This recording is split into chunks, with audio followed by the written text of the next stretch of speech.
यह भी नहीं रहने वाला। एक साधु देश में यात्रा के लिए पैदल निकला हुआ था। एक बार रात हो जाने पर वह एक गांव में आनंद नाम के व्यक्ति के दरवाजे पर रुका। आनंद ने साधु की खूब सेवा की। दूसरे दिन आनंद ने बहुत सारे उपहार देकर साधु को विदा किया। साधु ने आनंद के लिए प्रार्थना की, भगवान करे तू दिनों दिन बढ़ता ही रहे। साधु की बात सुनकर आनंद हंस पड़ा और बोला, अरे महात्मा जी, जो है यह भी नहीं रहने वाला। साधु आनंद की ओर देखता रह गया और वहां से चला गया। 2 वर्ष बाद साधु फिर आनंद के घर गया और देखा कि सारा वैभव समाप्त हो गया है। पता चला कि आनंद अब बगल के गांव में एक जमींदार के यहाँ नौकरी करता है। साधु आनंद से मिलने गया। आनंद ने अभाव में भी साधु का स्वागत किया। झोपड़ी में फटी चटाई पर बिठाया, खाने के लिए सूखी रोटी दी। दूसरे दिन जाते समय साधु की आंखों में आंसू थे। साधु कहने लगा, भगवान, यह तूने क्या किया? आनंद पुनः हंस पड़ा और बोला, महाराज, आप क्यों दुखी हो रहे हैं? महापुरुषों ने कहा है कि भगवान इंसान को जिस हाल में रखे, इंसान को उसका धन्यवाद करके खुश रहना चाहिए। समय सदा बदलते रहता है और सुनिए, यह भी नहीं रहने वाला। साधु मन ही मन सोचने लगा, मैं तो केवल भेष से साधु हूँ, सच्चा साधु तो तू है आनंद। कुछ वर्ष के बाद साधु फिर यात्रा पर निकले और आनंद से मिले तो देखकर हैरान रह गए कि आनंद तो अब जमींदारों का जमींदार बन गया है। मालूम हुआ कि जिस जमींदार के यहाँ आनंद नौकरी करता था वह संतान विहीन था। मरते समय अपनी सारी जायदाद आनंद को दे गया। साधु ने आनंद से कहा, अच्छा हुआ वह जमाना गुजर गया। भगवान करे अब तू ऐसे ही बना रहे।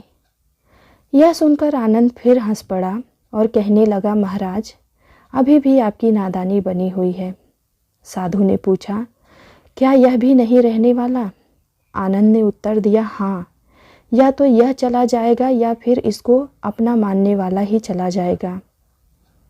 कुछ भी रहने वाला नहीं है और अगर शाश्वत कुछ है तो वह है परमात्मा और उस परमात्मा की अंश आत्मा। आनंद की बात को साधु ने गौर से सुना और चला गया।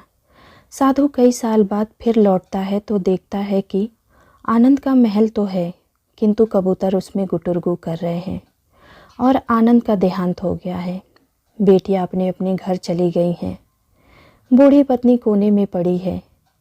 कह रहा है आसमां, यह समा कुछ भी नहीं। रो रही हैं सब नमें, नौ रंगे जहाँ कुछ भी नहीं। जिनके महलों में हजारों रंग के जलते हैं फानूस, झाड़ उनके कब्र पर, बाकी निशा कुछ भी नहीं। साधु कहता है, अरे इंसान, तू किस बात का अभिमान करता है? क्यों इतराता है? यहाँ कुछ भी टिकने वाला नहीं है। दुख या सुख सब कुछ सदा के लिए नहीं रहता। तू सोचता है पड़ोसी मुसीबत में है और मैं मौज में हूँ, लेकिन सुन, ना मौज रहेगी और ना ही मुसीबत, सदा तो उसको जानने वाला रहेगा। सच्चे इंसान वे हैं जो हर हाल में खुश रहते हैं। मिल गया माल तो उस माल में खुश रहते हैं और हो गए बेहाल तो उस हाल में खुश रहते हैं। साधु कहने लगा, धन्य है आनंद तेरा सत्संग और धन्य है तुम्हारे सतगुरु। मैं तो झूठा साधु हूँ, असली फ़कीरी तो तेरी ज़िंदगी है। अब मैं तेरी तस्वीर देखना चाहता हूँ, कुछ फूल चढ़ाकर दुआ तो मांग लूँ। साधु दूसरे कमरे में जाता है तो देखता है कि आनंद ने अपनी तस्वीर पर लिखवा रखा है, आखिर में यह भी नहीं रहेगा।